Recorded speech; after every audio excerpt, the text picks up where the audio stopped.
लिटरला किमान 40 रुपये दराची अपेक्षा आहे आणि त्यामुळं काल सरकारने घोषणा करूनसुद्धा दूध उत्पादकांनी त्याचं स्वागत केलेलं नाही. उलट अजूनही आंदोलनं चालू आहेत आणि ही आंदोलनं संपणार नाहीत. एकतर सरकारच्या त्या अनुदानाच्या धोरणावरच शेतकऱ्यांचा विश्वास राहिलेला नाही. 10 मार्चला 5 रुपये अनुदान देण्याची जी घोषणा केली त्यातल्या एकूण उत्पादकांपैकी 25% उत्पादकांनासुद्धा ते अनुदान पोचलं नाही. अजूनही उत्पादक अनुदानासाठी वंचित आहेत आणि म्हणूनच सरकारला 15 जुलैपर्यंत सरकारच्या संकेतस्थळावर माहिती भरायला मुदत दिली आहे. याचा अर्थ सरकारनं अप्रत्यक्षरित्या कबूल केलेला आहे की 10 मार्चची 5 रुपये दुधाचं अनुदान देण्याची योजना ही फसलेली आहे.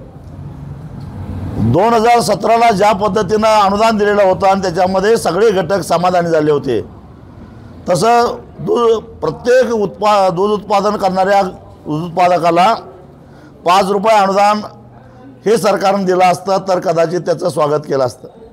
पण आता आम्ही 5 रुपयावर समाधानी नाही, किमान आम्हाला 40 रुपयाची हमी पाहिजे.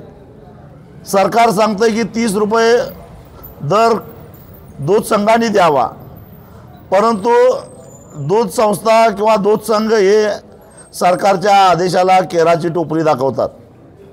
असंच एक आदेश दुग्ध विकास मंत्री राधाकृष्ण विखे पाटील यांनी 2 महिन्यापूर्वी काढला होता. 34 रुपये किमान दर द्या. कुणीही 34 रुपयाचा दर दिलेला नाही आहे. हा अनुभव गाठीशी असल्यामुळं यामध्ये सुद्धा आपली फसगत होणार आहे ही खात्री दूध उत्पादकांना झालेली आहे. म्हणून एकतर सरकारनं किमान 40 रुपयाची हमी घ्यावी आणि दूध संस्था देत नसतील तर सरकारनं फरकाची रक्कम द्यावी, तरच हे आंदोलन थांबेल. अन्यथा आता इथून पुढं सरकारनं जर काही ठोस भूमिका घेतली नाही तर मंत्र्यांना दुधाची आंघोळ घातल्याशिवाय आम्ही सोडणार नाही. आपल्या सभेमध्ये महिलेने तिच्या व्यथा मांडल्या. लाडकी बहीण योजनेतही तिने वस्तुस्थिती मांडली. आमचे भाऊ सक्षम आहे अशा पद्धतीने आता महिला जर ह्या योजनेला म्हणत असतील तर नक्कीच, कारण ह्या अशा भीकवादाच्या योजनेपेक्षा जो आमचा अधिकार आहे, आमचा हक्क आहे, कारण आज दूध उत्पादक शेतकरी लिटर पाठीमागे 7 ते 8 रुपये तोट्यामध्ये दूध विकायला लागलेला आहे. दूध उत्पादकांची एवढीच माफक मागणी आहे की उत्पादन खर्च भरून निघेल एवढा तरी भाव आम्हाला द्या. म्हणजे 40 रुपयाची मागणी काही गैर नाही. आज विमानतळावर पाण्याची बाटली विकत घ्यायचं ठरवलं तर 80 रुपये 75 रुपये द्यावे लागतात. शुद्ध प्यायचं पाणी जर का 75 रुपये असेल तर दुधाला 40 रुपये द्यायला काय हरकत आहे. शेट्टी साहेब, साखर कारखाने सध्या अडचणीमध्ये असताना राज्य आणि केंद्र सरकार जे कारखान्याचे मॅनेजमेंट सोबत आहे त्यांना अल्पदरामध्ये कर्ज देतं, हमी देतं, आणि जे कारखान्याचे मॅनेजमेंट सोबत नाही त्यांना सावत्रपणाची वागणूक देतं. गेल्या अनेक वर्षापासून स्वाभिमानी शेतकरी संघटना सातत्यानं सांगत आलेली आहे, सरकारच्या आडोशानं सहकारी साखर कारखाने हे राजकारणाचे अड्डे बांधलेले आहेत आणि कारखानदार हे कोणाचे नसतात. ज्यांची सत्ता असेल त्यांच्या बाजूला ते जात असतात आणि अशा पद्धतीनं सरकारच्या हमीनं भरमसाठ कर्ज काढायची आणि मग खरेदीमध्ये भ्रष्टाचार करायचा. काम गरज नसताना कारखान्यामध्ये कामगार भरायचे आणि आपलं स्थानिक राजकारण जपायचं. वाहतुकीमध्ये घोटाळा करायचा, रिकव्हऱ्या मारायच्या, काटा मारायचा, असे धंदे बिनदिक्कतपणे करत असतात. त्याच्यावर सरकार कधीच नियंत्रण आणत नाही. त्यामुळं खरं तर एवढी वर्षे कारखानदारी चालवतात, यांना सरकारनं हमी घ्यायची काय आवश्यकता होती आणि मग हमी द्यायचीच होती सरकारनं, तर सरकारनं अट घातली पाहिजे होती. जर हे कर्ज पिटलं नाही तर सरकारला भरावं लागणार आहे, पण कर्ज पिटलं नाही तर चेअरमन सहित संचालक मंडळाने त्यांचे जवळचे नातेवाईक यांच्या मालमत्ता पहिल्यांदा सरकार ताब्यात घेईल, ते विकल, कर्जाला भरेल आणि गरज भासली तर सरकार उरलेले पैसे कर्जाला भरेल, अशी अट का लावत नाही. म्हणजे एक प्रकारे सहकाराच्या माध्यमातून सरकारची तिजोरी लटण्याचे धंदे आहेत आणि म्हणून केवळ आपल्या मर्जीतल्या कारखानदारांना कर्ज द्यायचं आणि जे विरोधात आहेत त्यांना आम्हीच दाखवायचं की तुम्ही आमच्या बाजूला या, तुम्हालाही कर्ज देतो.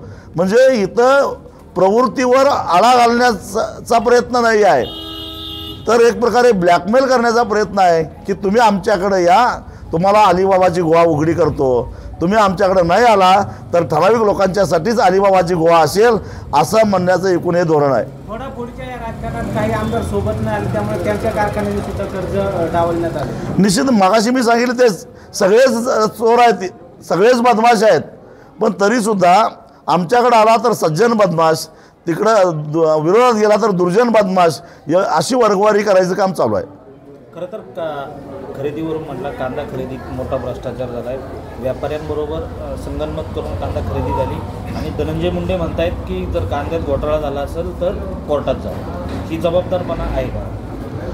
कोर्टात काहीच सिद्ध होत नाही आणि कोर्टसुद्धा कशा प्रकारचे निकाल देतात हे आता सगळ्यांना माहिती आहे आणि मुंडे साहेबांनाही माहिती आहे, म्हणून ते कोर्टात जाण्याचा सल्ला देतात.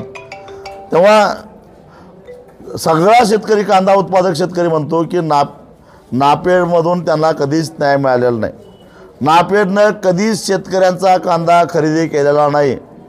ठराविक बगलबच्च्यांचा, दलालांचा आणि मध्यस्थांचाच कांदा आत्तापर्यंत नापेडनं खरेदी केलेला आहे. नापेड हे कधीही शेतकऱ्यांच्या उपयोगाला पडलेलं नाही आणि हे प्रत्येक कांदा उत्पादक शेतकऱ्याचं ठाम मत आहे.